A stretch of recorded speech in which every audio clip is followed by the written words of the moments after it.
Muy buenos días a todos, mi nombre es Daniel Escobar. El día de hoy les estaré presentando, dentro del contexto de la materia de modelos predictivos, el uso de algoritmos genéticos para la selección de características, las cuales luego se alimentan a una Regularized Extreme Learning Machine con el propósito de hacer la clasificación de movimientos de miembro superior de mano a través de las señales de electromiografía superficial del antebrazo. Este paper fue presentado en la IEEE Explore, donde se publica también. Es un paper de conferencia, puesto que los autores comentan que todavía están trabajando en él. Son estos tres investigadores, Mauricio Tosin, Leia Ballesteiro y Alexandre Babinot de la Universidad de Cornell. Específicamente, ¿cuál es nuestra dificultad?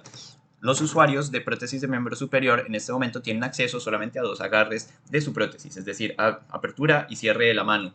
Estos dos agarres se utilizan mediante unos sensores ubicados en los músculos flexores y extensores del antebrazo, que el usuario además utiliza para proporcionarle comandos a la prótesis con el propósito de acceder a las diferentes funciones. Es decir, este control bastó por mucho tiempo, sin embargo las prótesis más modernas tienen un movimiento independiente para cada dedo y también la posición del pulgar.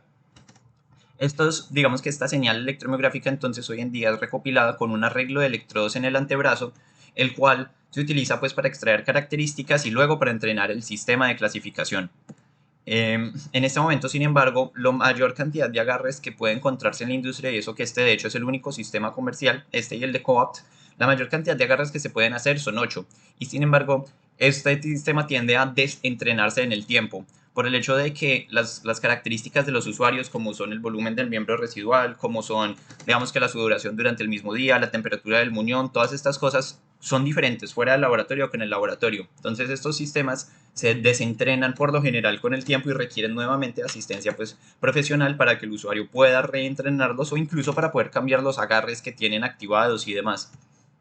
Específicamente para este paper se utiliza la base de datos de NinaPro. La segunda base de datos no se utiliza toda, y de hecho se utiliza parte de esta base de datos solamente, en la cual se recopila la señal a través de 12 canales de electromiografía ubicados, como podemos ver, en el bíceps y tríceps, 8 equidistanciados en el antebrazo y 2 en los puntos de mayor activación muscular. A los usuarios se les muestra entonces un movimiento de un estímulo y ellos lo repiten, y esta información es recopilada junto con el label pues, del movimiento en específico que se realizó.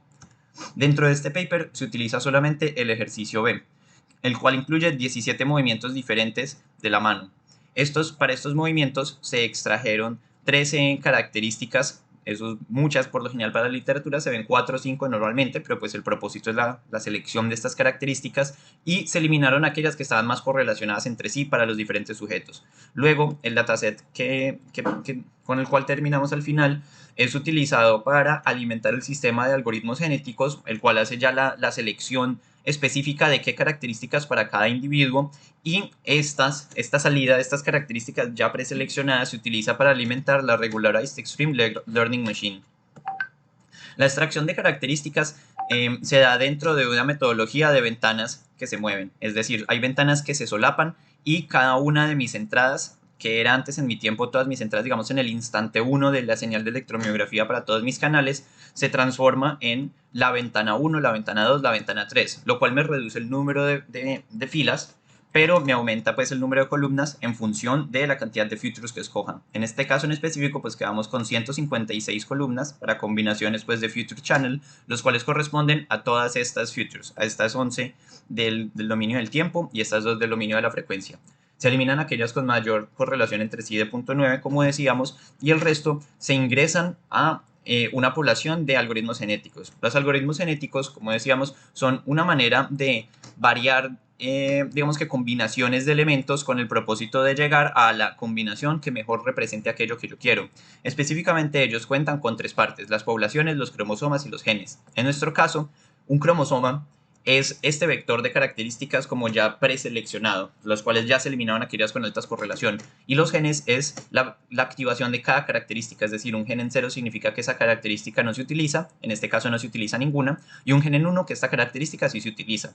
La población es el número total de posibles combinaciones que yo voy a evaluar en cada generación, donde entonces mi población va a cambiar de generación en generación hasta el punto que contenga aquellos cromosomas que mejor expliquen, que mejor realicen pues la tarea que yo deseo.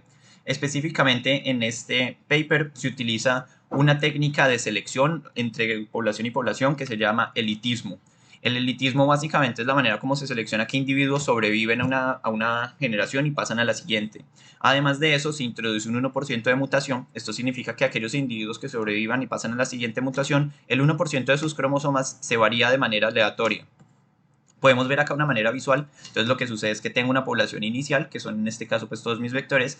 Esta población inicial en nuestro caso es de 40 digamos que cromosomas. Estos cromosomas se evalúan y la evaluación nos permite evaluar o nos lleva a evaluar según los autores, esto podrían ser diferentes números, nos lleva a evaluar y eliminar la mitad que peor, digamos que represente la información.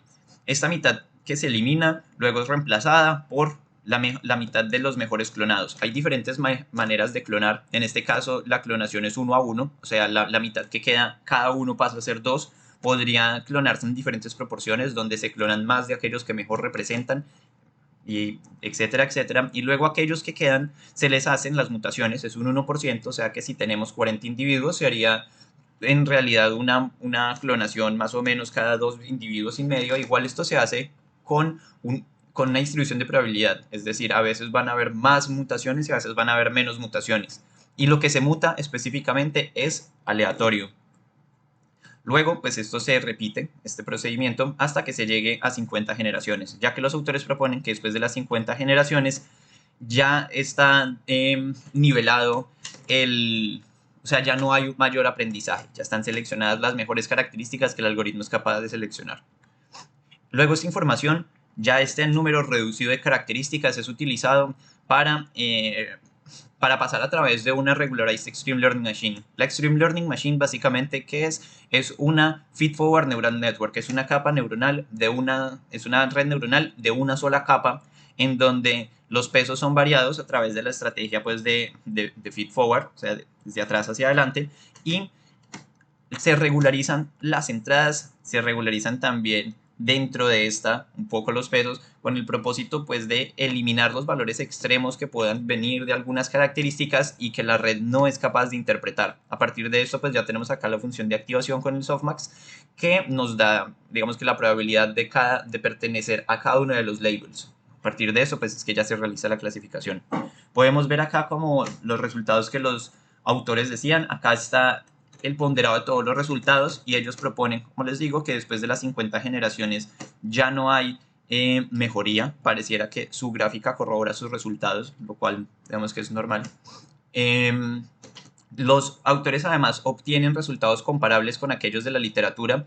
Por lo general, la mayoría de los modelos para estas bases de datos logran una clasificación entre el 80 y 85%. Sin embargo, en este caso, la clasificación es realizada por una red neuronal de una sola capa, lo cual es bastante más rápido, mucho más rápido que las redes neuronales convolucionales que se utilizan por lo general en la literatura, ya vamos a ver un par, o que los métodos con los cuales ellos comparan, en este caso pues el Support Vector Machine. Por lo general casi todos los sujetos mostraron un mejor desempeño a través de la selección con los algoritmos genéticos. Y finalmente estos resultados son muy comparables con otros resultados obtenidos por esa misma base de datos, como podemos ver con un montón de otras herramientas diferentes. En este caso se evalúan diferentes futures también, se evalúan acá diferentes tipos de técnicas, varias de las cuales hemos visto. Podemos ver que se obtienen por lo general unas precisiones de clasificación entre el 50 y el 80%, en especial pues para la Database 2, que es de la que estamos hablando, entre el 60 y el 80 y algo arriba por ciento, donde el Support Vector Machine y los Random Forest podemos ver son aquellas con el mejor desempeño, siendo entonces muy comparables los resultados utilizando estas dos técnicas con aquellas técnicas pues presentadas por los usuarios, digo, por los autores de este paper. Muchísimas gracias a todos. Las referencias las estaré también agregando en el video.